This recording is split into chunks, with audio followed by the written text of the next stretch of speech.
내가 안다.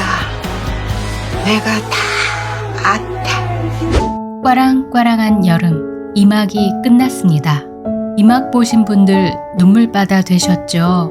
울다가 웃다가 아주 감동의 도가니였는데요.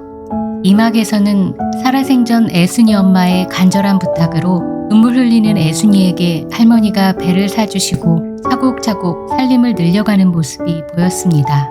물론 성난 파도 같은 막내의 큰 아픔이 있었지만 또 남아있는 아이들을 위해 힘을 내서 살아가죠. 드디어 3막에서는 초점이 바뀌어 세대 교체가 일어납니다. 금명이와 은명이가 중심이 되는 이야기 지금 바로 시작합니다. 복삭 속았수다. 뭐 있어? 엄마. 군대를 제대한 듯한 은명이가 집문을 여는 순간 애순과 관식은 화들짝 놀랍니다. 은명이가 누군가와 함께 있다는 건데요. 여자친구이자 아내가 될 현숙입니다.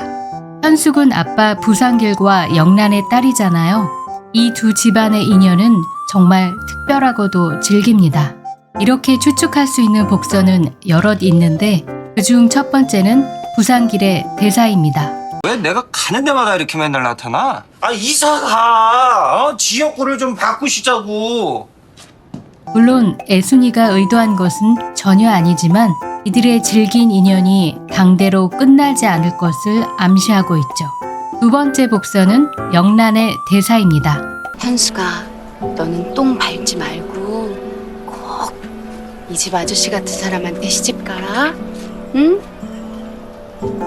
과거 사교 댄스 단속 중 화장실에 숨어있던 현숙과 영란을 애순이 몰래 도망치게 도와주고 나오는 장면인데요. 이 똘망똘망한 어린 현숙의 눈동자가 미래를 암시하고 있죠. 말이 씨가 된다고 정말 영란의 바람은 이루어진 듯 보입니다. 세 번째 복선은 가방의 이니셜입니다. 과거에 이미 집 근처에서 진한 키스를 나누고 있는 은명이와 여친은 같은 동네 거주자이자 같은 학교를 다니고 있다는 걸 알 수 있습니다. 애순이 은명의 담임선생님께 한 소리 듣고 나오는 운동장신에서 이 이니셜을 단 가방에 여학생이 있었죠. 양은명의 첫 자를 딴 이니셜 YEM은 당연히 남친인 은명이가 해주었겠죠. 토니의 Y 글자는 여기에 붙여진 것 같네요. 어린 시절부터 봐왔던 현숙이가 단지 함께 온 거라면 애순이가 반갑게 맞이하지 저렇게까지 놀라지는 않았겠죠. 네, 예상대로 현숙이는 사랑의 결실인 아이를 임신한 상태일 겁니다. 피는 못 속인다는 유전자 결정론을 아들 은명이가 그대로 부모님께 확인시켜주네요. 아마도 애순과 관식은 자연스레 학생 시절 부산여관에서 결혼 전 얻게 된 금명이를 떠올렸을 겁니다. 이렇게 살아가는 젊은이들이 불같은 사랑의 결실을 맺는 건 당연한 거겠죠. 아들 은명이는 아빠를 닮아 일편단심 현숙이를 무쇠같이 사랑하고 아껴줄 것 같습니다. 드디어 영란의 한이 딸을 통해 풀리는 걸까요? 지금 세상이 무서워. 일찍 다녀야 돼. 외박 안 돼. 안 돼. 엄마 다 알아. 애수는 금명을 단돌이 합니다. 하숙집에 기거하는 금명이 하숙집 주인 부부가 건네주는 엄마의 전화를 받은 거죠. 때는 1991년 겨울입니다. 수목 드라마임에도 불구하고 평균 시청률 50%대를 넘길 정도의 대박을 친 이 드라마 여명의 눈동자는 91년도 가을에 방영을 시작했습니다. 그런데 여기서 잠깐 이막 끝부분 비행기 씬에서 한 가지 짚고 넘어가자면 금명이가 울면서 아이가 준 과자를 먹을 때 돈다발을 꺼냈고 카메라가 이 부분을 클로즈업했다는 겁니다. 카메라의 시선이 여기서 강조된 것은 아마도 엄마와 똑 닮은 금명이가 일본 유학길에 뭔가 부산여관에서 폐물을 털린 것과 같은 사건을 당하는 건 아닐까요? 내가 누구랑 외박을 한다 쳐도 가만 생각해봐. 엄마가 거기서 할 수 있는 거 아무것도 없어. 역시 요방진 금명, 영범과의 알콩달콩 사랑을 만들어갑니다. 마치 그 시절 애순과 관식을 보는 것처럼 말이죠.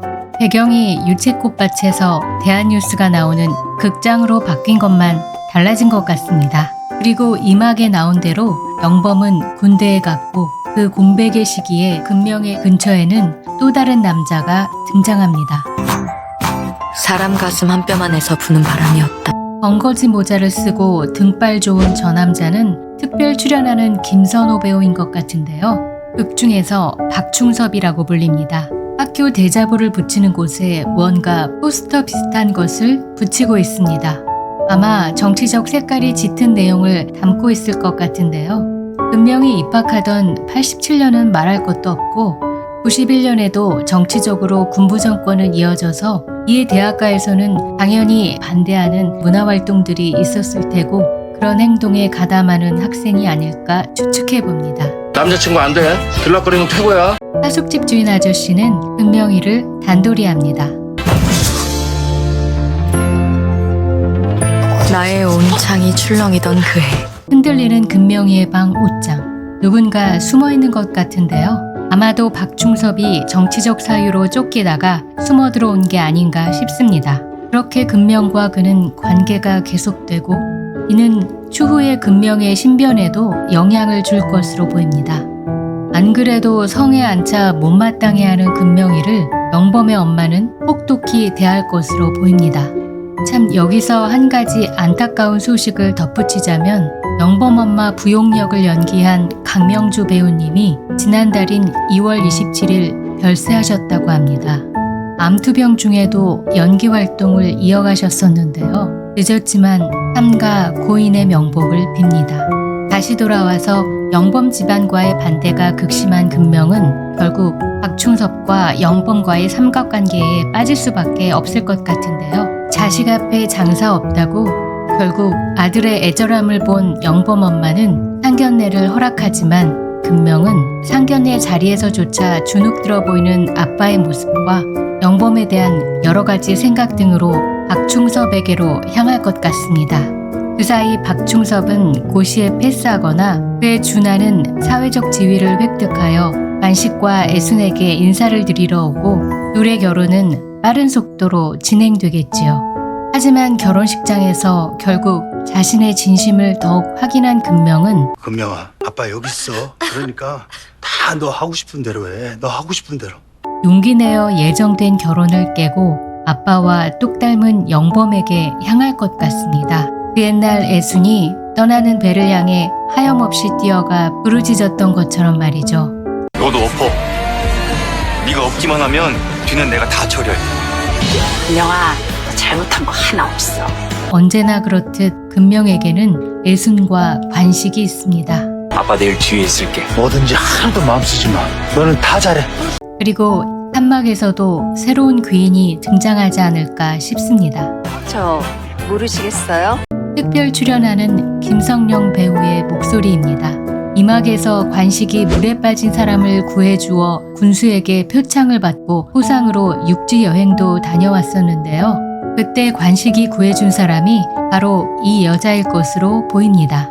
그녀는 힘든 일이 있어 물에 빠져 죽으려 했지만 동명이를 생각해 자신을 살려준 관식에게 생애 보답을 하기 위해 다시 나타난 거죠. 그것이 금전적인 보답일지 아니면 인맥을 동원한 보답일지 모르겠지만 여배우 역으로 나오는 그녀는 목숨을 구해준 값으로 관식의 가정에 도움을 줄 것으로 보입니다.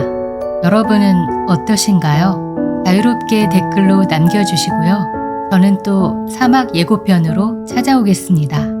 빠르게 영상을 보고 싶으시다면 구독과 좋아요, 알람 설정 부탁드립니다. 지금까지 샌랩이었습니다.